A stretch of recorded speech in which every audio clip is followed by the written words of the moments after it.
No, you can't get no better. You can't get no better. No, you can't get no better, baby. It's Jehovah, baby. It's Jehovah, baby.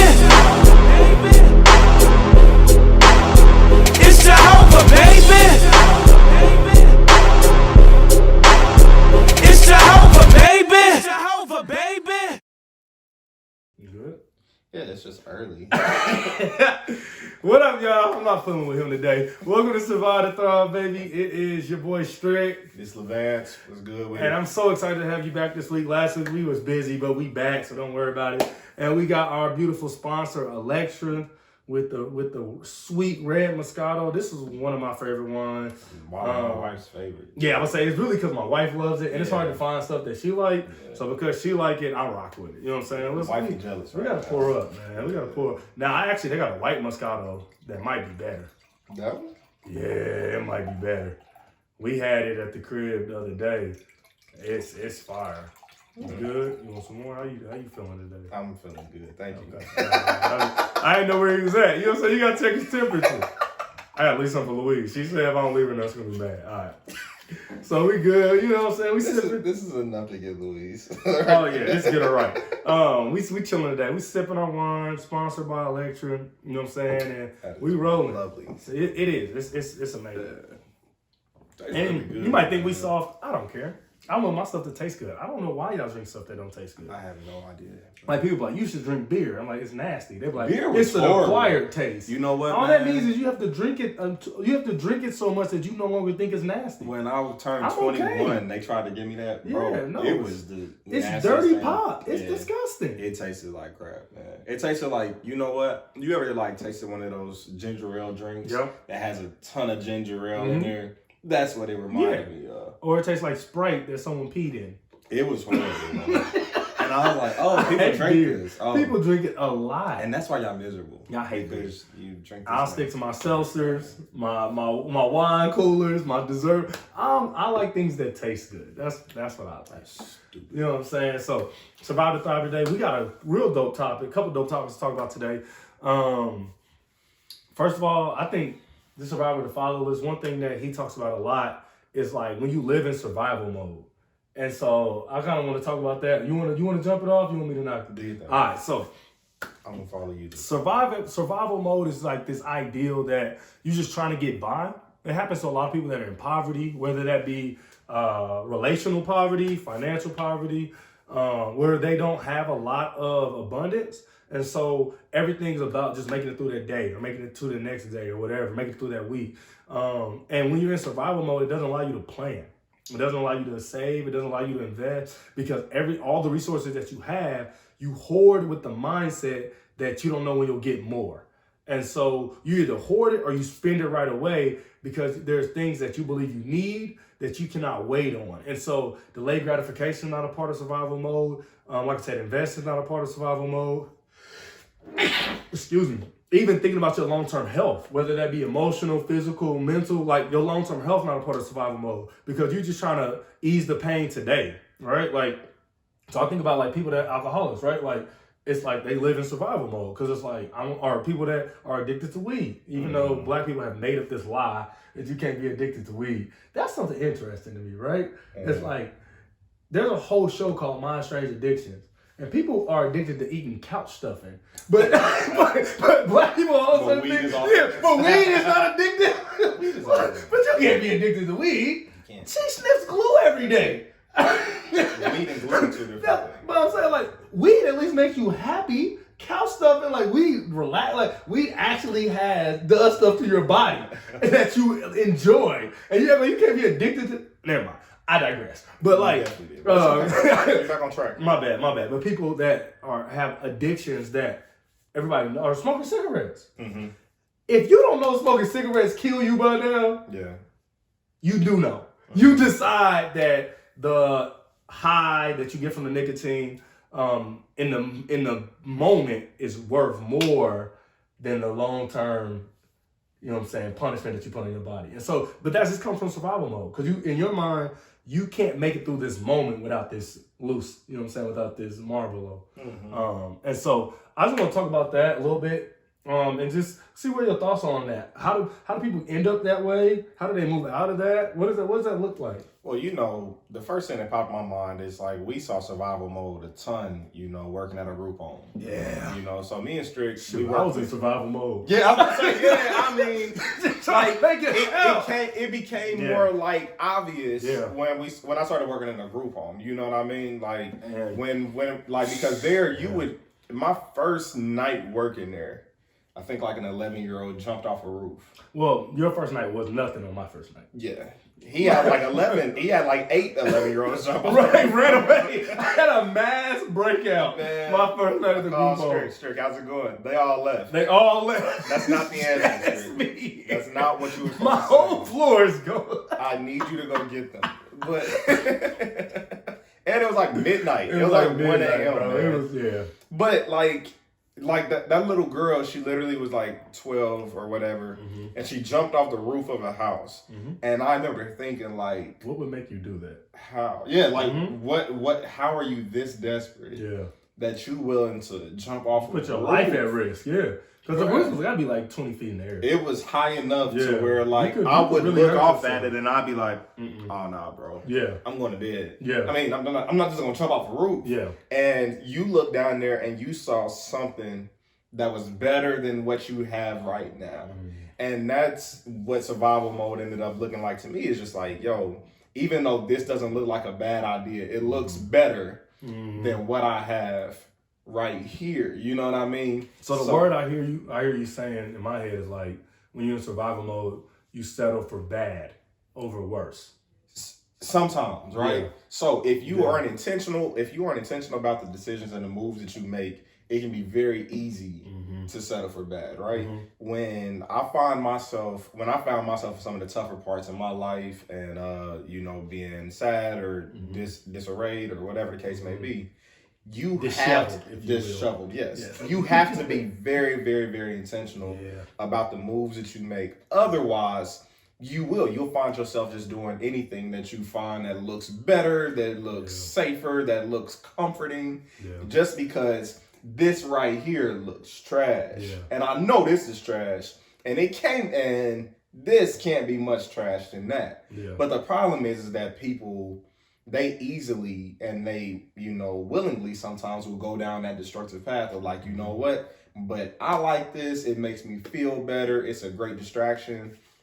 And I'm like, yeah, but it's still killing you. Yeah. So you're trying to leave one survival mode, but all it's going to do is just create another one for you. Like, so now, like you just said, so now you leaving one thing that you didn't want, but all you doing is trading it in for an addiction. All you're doing is trading it in for, bad relationships. Yeah. All you're doing is trading it in for just a longer lifetime worth of problems as opposed to actually potentially dealing with this or, just finding a healthier way of getting away from this as opposed to the destructive. Yes. Yeah. So, I mean, and I get it. It's not easy. That is not me to sit back and say that, life ain't easy at all. This is easy. Yeah. What? I had posed a question to my sister one time. I said, I wondered if me saying survivor of the fatherless is bad. Because people look at me and say like, see, he did it, you should too. And I'm like, yeah, but I never want people to look at that and be like, at least something for my wife. This is good, y'all. I'm trying not to drink it all. You should. But I never want people to look at me and be like, because he did it, you have to as well. Or like they undermine the struggles that you're going through. Yeah. Strick, what are you talking about? This is tough. Lavance did it. And I'm like, that's not the case, fam. Yeah. The way that Strick may be, his perspective may be different. The things he went through may be different. That may have, done more damage to him traumatically than it did to me. You know what I mean? It takes more time for some people. You know what I mean? Like, it's not just that, we walk out the door and we free from that for everybody. No manual. Yeah, you know what I mean? And I was like, I posed that question. I was like, I never want people to use me as a reason to downgrade or to undermine the way that somebody else is feeling about their own specific struggle. You know what I mean? So yeah, man, you have to be very intentional about like, you know what, today I'm gonna make sure I do this. Today I'm gonna do this. Take it, if you need to take it hour by hour, day by day, you know what I mean? Take that time to say, you know what, today I'm gonna make sure I do this, and I'm not gonna do this, even though I want to do both. You know what I mean? Like, but I know that this way is more destructive than this way is. Yeah. And I think when you're in survival mode, so I think the myth about being in survival mode, right? When you look at there's a lot of people on the outside looking in, like people that are not in survival mode, and they're dealing with people that are in survival mode, are thinking about people in survival mode. I think they believe that they take a lot of risk, but it's actually the opposite. When you're in survival mode, you don't take risk, right? So like you don't play the long game because that's risky, right? Like you don't do the work that doesn't produce anything that doesn't produce immediate gratification or immediate results. You're not messing with that stuff, and so you do what's comfortable. And so it's like I remember I used to talk to kids all the time when I was doing ministry and be like, "Yo, selling drugs is easy where you from. Yeah, that's low hanging fruit. Yeah, you know the drug dealers, you know the people who buy the drugs. That's low. That's easy. That's what someone in survival mode would do. Now you going to school every day, you getting a high school diploma, you getting a trade or like that's difficult." Yeah. Like that's what would be hard, but they know that's hard, and they don't. But and also, think it's not guaranteed. Well, yeah, right. You can get as many college degrees as you want. That don't mean you're gonna get a job. Without a doubt. You know, or the job you want, or be like there's no promises in the long game. Whereas like, but if I sell these drugs, cash drug, that's instant gratification. But you know what too, and I think another thing to go along with what you're saying is. That's why it's important for cats to be out there too. You know what I mean? It's important for you to be a part of your communities and important for you to be seen. Yeah. Because I know as I got older, I realized that I had more open to me than just what I wanted to be. So like when I graduated high school, I wanted to be a teacher. Only because like I knew I liked youth, but that's what I saw. That was the only job that worked with kids. That was the only job that I really saw. So I was like, you know what? So entrepreneurship was never on my mind. Yeah. Engineering, anything that you can think of that just it wasn't outside of like that little bubble. And as I got older and I started to see more people, I'm like, dang, I can do this, I can do that, I can do this, I can do that, I can do this, I can do that. Exposure. It's so important to be involved in your community because you never know like who can see you and you can make a difference in that person's life by seeing you, just by seeing your story, by seeing what it is that you do. Man, you know, people can look at you right now and be like, yo, man, Vance, he has his shirt, he has his book. Yo, I didn't even know people that write books. And I'm like, yeah, fam, it actually wasn't that hard. All you gotta do is this and this and this and this and this and this, this and this and this. And they be like, wow. And I'm like, it's not that difficult. You know what I mean? But if we don't do that, then you're taking that risk of them seeing the opposite side of that as well, because your dealers are gonna be seen, your criminals, they gonna be seen. They visible. They on the news. They in your streets. They in your public schools. They everywhere. You know what I mean? And they loud. They loud as hell. They not just like, hey man, you know what? They loud. So it's like, yo, you got to make sure that you just as present and you making just as much of a change and just as much of an impact, because if you don't, they will, you know what I mean? And it's like it's definitely competing for, and it just becomes a cycle that you never get out of. Yeah, that's true. I think that's a very good point. And I think that I think the hardest thing when trying to come out of survival mode, right, is that most of the times you're in survival mode because that's all you know. Yeah. Your family, your family's been in survival mode for 3 or 4 generations. Yeah, it's definitely a cycle. Yeah, and so like, what would it look like if I don't have to wait till my next paycheck to pay my bills? You know what I'm saying? What would it look like if I don't, if I own a house, if I own a car? Like, I don't even know what the process is. Me and my wife talk about it all the time. What is the process to even do these things? I don't even know how to make my own doctor's appointment. Bro. Who do I call? I had to find take everybody? I found my dentist through like Facebook. Bro, like that was how I found him. I was like, I need a dentist. Who y'all go to?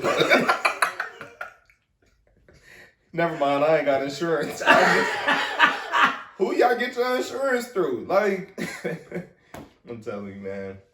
Yeah, it's interesting, man. But but the thing about that too is it's very common. Yeah. So majority of people that I know has spent a good portion of their life in that mode. Oh, for sure. I mean? Whether they realize it or not. Yeah. Like, because nobody just works 90 hours a week just because they enjoy working. Come on now. Nobody does that, man. Nobody does some of these things that they have. Nobody lives in the hood like that just because they love hearing gunshots or anything like that. No, it's like, no, man, I have to do what I have to do in order to provide for my family, in order to do what I got to do. Yeah. No knock on that at all. You know what I mean? I'm just saying, but that is a point to where, you are just trying to make it. You are just trying to do what you got to do. And that is so common. And it's not only common in adults. No. It's common in our kids. Yeah. Well, that's what I'm talking about. That's what you see. Yeah. You see your parents in survival mode.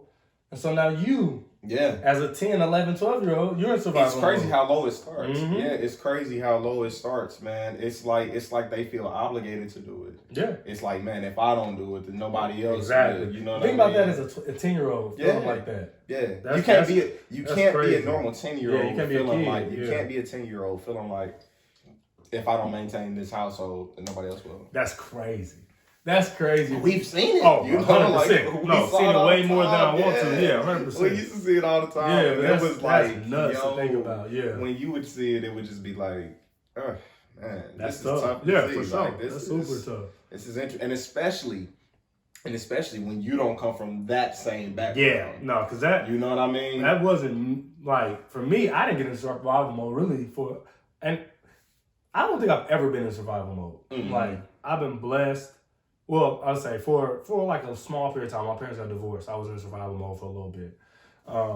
But shoot, when I went to college, a college athlete, schools paid for, things like that. Like, I didn't have a lot of instances in my life, a lot of times in my life where I was like, shoot, I don't know. Like, where I was just trying to fend for myself. But like, I think I say that to say, like, seeing people in survival mode, for me, it took a while for me to empathize with them. Mm-hmm. Because for me, it was like, yo, just do this, this, and this. Like, it's simple. Like, it seems so simple to me. But then I wasn't thinking about what you said. Like, I wasn't thinking about their past trauma. I wasn't thinking about their priorities. I wasn't thinking about their interaction with delayed gratification, right? Because like, delayed gratification is the greatest thing I think ever invented, right? But if you wait for something that never happens, then you start to associate waiting with not getting. Mm-hmm. And so, like, all these things, I wasn't thinking about those things. And so it took me a long time to learn that thing, to be able to empathize, to actually be able to help some people move. Like, and so that's my next question, right? So how do you move someone or help someone move, right? Because you can't move no one. People got to move if they want to, right? But how do you, if someone wanted to, right? What advice would you give them to say, hey, if you're in survival mode right now, this is how you move out of it? Okay, so I know for me personally, right? Mm-hmm. I know when I reached a certain age, I kind of saw people that I already wanted to pick their brains. Yeah. So my first advice is to find people that can help you, right? So mentorship. Because mentorship. Because you know that saying, it takes a village, is a real thing. Mm-hmm. You know what I mean? And I know people hate that saying because usually our village only wants to come around when we do something bad. They never want to come around or people that's supposedly in your village, they only want to come around when you do something bad or when they try to chastise you or correct you in love. And I'm like, but you never hear any other time. I needed a sandwich and you wasn't a part of my village then. Gotcha. I needed a ride to school and you didn't want to be a part of my village then. You know what I mean? And I'm like, no, there's actually mentors and people in your community that are willing to, actually help you and actually help guide you through those things. Yeah. So as a young cat, man, I remember, trying to find those people. I actually went and searched them out, and I would when my 25th birthday hit, or however old I was, I inboxed like 10 of them. Yeah. Yo, do you mind if I just come pick your brain? Mm-hmm. I didn't care what advice they gave. I didn't care if it was the simplest advice, Lavance, love God, hey, don't cheat on women. I didn't care what it was. I was going to pick their brain because I had already kind of studied their life via social media. And I'm like, I'm trying to get to where you're at.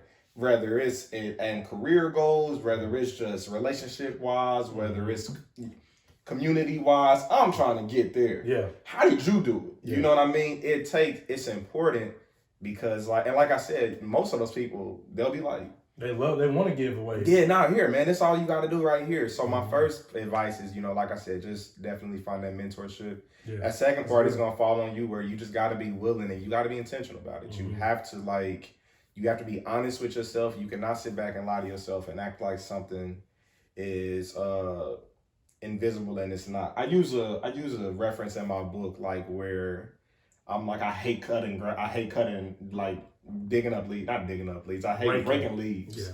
And I'm like, but when summer comes back around and you do finally get all these leaves up, that yard is dead.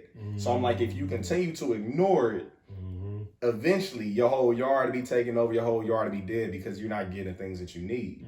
You can't just be intentionally ignorant about a situation that requires work. Yeah. If you know that it requires work, even if you don't want to do it. I hate raking leaves. I hate cutting grass. But I know that if I don't do this now, by the time the spring hits, I'm going to have a big old orange patch around my yard when I do finally do it, because everywhere else then grew. Yeah. Except for this part. Yeah. And it just doesn't even look right. Yeah. But imagine that being your brain. Imagine that being your life. Imagine having those parts that you need to grow in. And you never grew in because you never just uncovered some of those things that you need to uncover. Yeah. There's people that are willing to help you. There's, like I said, it ain't even always got to be therapists. There's people in your community, your churches, your local I do support organizations. Therapy. I do too, by the way. Therapy for black men, especially black women, get to therapy. I support it definitely. Yeah. But just in case, yes, you're right. Yeah. Just in case, you can have, like I said, your local mentors and stuff like that, man. Yeah. But you have to be intentional about it. If you not, you'll be surprised by how quickly those things can take over. I'm like, you never see it. If I saw a snake in my house, he's getting out. I'm not gonna act like he's not there. Do you know what I mean? I'm not gonna be like, I don't see no snake in my house. I don't even see snakes. Because he's gonna eat. He's gonna get bigger. He's gonna start to have babies. He's gonna reside in your household. Yeah. And before you know it, you sitting there looking at an anaconda. You like, what happened? Yeah, you didn't deal with the little snake. You didn't deal with it when you had a chance, fam. And now it's huge. And now you definitely need multiple people to come carry. You need an expert now. You need that dude off Anaconda. Where Cube at when you need him? Where J-Lo at? I feel you. J-Lo didn't get rid of that, man. We had some technical difficulties, but we hopping right back in here. I had to go get a hat. It's okay. We back though. We was talking about, we finished off, and you were talking about how if you don't deal with small issues, they become big issues. Yeah. And we just been touching on like survival mode the whole time and talking about moving out of survival mode. And so like, what are some tips? We're gonna kind of get ready to close here. What are some tips that you would give people if they were like, yo, I'm tired of being in survival mode. Like, you guys have described what I'm going through, and I'm ready to do something different in my life. What are 2 or 3 things you would tell them to do or to think or change it? Like, what advice would you give them? Well, 2 things that I did specifically, man, is like, for one, like when I was about 25 or so, like, man, I've reached out to a bunch of people that I knew that I wanted to be like, right? Yeah. So I could see the position that some of these cats was in, whether it was them being good fathers, good community members, good preachers, good whatever. Yeah. If I saw that their life was something that I admired, I reached out to them like, hey, do you mind if I come pick your brain, come talk to you? And majority of people are usually like, of course, man, come on, when is a good time for you? Most people are humbled, like, I'm just an average cat out here doing average things, Yeah. And then the second thing is, like, I tell people, you gotta be intentional. You gotta make sure that, like, you taking your small steps. You got, like, if you struggling with this thing, say, you know what, today I'm not gonna do this thing for a whole day. Today I'm not going to do this, and then tomorrow I might not do it for 2 days. You know what I mean? Like, take your small steps, be intentional about it, find a healthy replacement to do that with. You know what I mean? Because, like, when you're trying to get out of survival mode, you're going to have to replace it with something. Yeah. It helps to replace it with something healthy. You know what I mean? Like, I worked out all the time. Back when I was, trying to get better and be more intentional about that, I worked out 5-6 times a week. Yeah. You know Because what it took time. It took time, and it drained me too. Yeah. You know what I mean? Because like people had a friend, she was like, "You never use pre-workout?" I was like, "I had no need." I had plenty of energy. I said, because I was so frustrated. Everything in me, or I was, I had, like you just said, I had plenty of energy. I didn't need no pre-workout. Yeah. I was like, bro, nah, I'm cool. Let's hit these weights. And then by the time I got done hitting the weights, I would get home and I'd be like, I'm tired. Yeah. I'm tired. I feel good, and I'm looking better. You know what I mean? So that raised my confidence all up on its own. So like, I know that was two things that I did. Find some mentors, man. Find good mentors. And because they're everywhere, they really are, man. It ain't you. I know a lot of people. Especially when you feel like you don't know any, you tend to look up to like your celebrities and stuff like that. There's usually people in your community that are trustworthy. That want to see you be better, man, that want to see you do good, that's more than willing to be there, so seek those people out, you know what I mean? Yeah. And also just be intentional about making sure that you hitting your goals. Yeah. Be intentional about just being better. Yeah, I like it. I want to just put it like an asterisk, like when we talk about mentors, like just because they're not in your immediate circle, don't mean they don't exist. Exactly. Like you might have to seek them out. You definitely do. I think like what you're saying is the work that you do to find them is worth it. Yeah. Because getting connected to the right mentor can really change your life. Like that's kind of what we was talking about 2 weeks ago, right? When we talking about the Jay-Z or the 500K, like the dude who had like blew that up over Twitter. What he was saying was like, no, you get Jay-Z as a mentor, that's worth way more. Yeah. So that was kind of his point. Yeah. But like you said, mentorship can really change things. I think it's not what you know. It's who you know. It's not what you know. It's always who you know. Yeah. Unless you like an engineer or a doctor. Or unless you like an idiot, and then it still doesn't matter who you know. No, who you know still helps idiots. Yeah, it does. It still helps idiots. So no, doesn't help as much. No, not as much. But they definitely get some benefits. Yeah. But no, I think if I was to give some advice to somebody trying to move out of survival mode, would be like set goals and celebrate your small wins. So like you said, working out, I think health is like the easiest low hanging goal. Like I'm gonna do 10 push-ups a day. Yeah. You know what I'm saying? Or I'm gonna do 10 sit-ups a day. Whatever. And you do that for a week. All right, this week I'm gonna do 20. Because then what you're training your mind to do is when I say I'm gonna do something, I do it. Yeah. Because what most people don't realize is like a lot of times we lie to ourselves. So like there is like, and what I mean when we lie to ourselves, not like we trick ourselves, like we not who we say, but like we tell ourselves we're gonna do something and then we don't do it. And so it's like you create this hypocrisy within your own self. And that's that you can't get out survival mode if you're a hypocrite about things that you say you're gonna do. And so don't lie to yourself. Set small goals, achieve them, and just build that habit of when I say I do something, I'm gonna do it. And that because what it teaches you to do is to survive. Like there's gonna be times where you don't want to do it, like, and you do it anyway. That's what thriving looks like. Yeah. You know what I'm saying? When you can disconnect emotionally from something, like no, because I have this goal, I'm gonna get this done. Mm-hmm. So that'd be my first thing is like set goals. And then my other thing is like believe in yourself. So I think they kind of go hand in hand, but like believe in yourself. Like trust that God gave you gifts, God gave you talent, and God gave you the people to be successful in the environment He put you in. Mm-hmm. And that you deserve to be successful. Like it's not, you don't deserve to struggle just because everybody you know struggles. Like there is more for you. You just got to reach for it and be intentional with it. So that would be like, if I was gonna say like some things that this could help you move out of where you are, that's what I would leave you with. So this has been a really dope episode though. I hope we helped some people. Leave it in the comments if you got any advice for people trying to move out of survival mode, or if you want to mentor people, drop a comment. You know what I'm saying?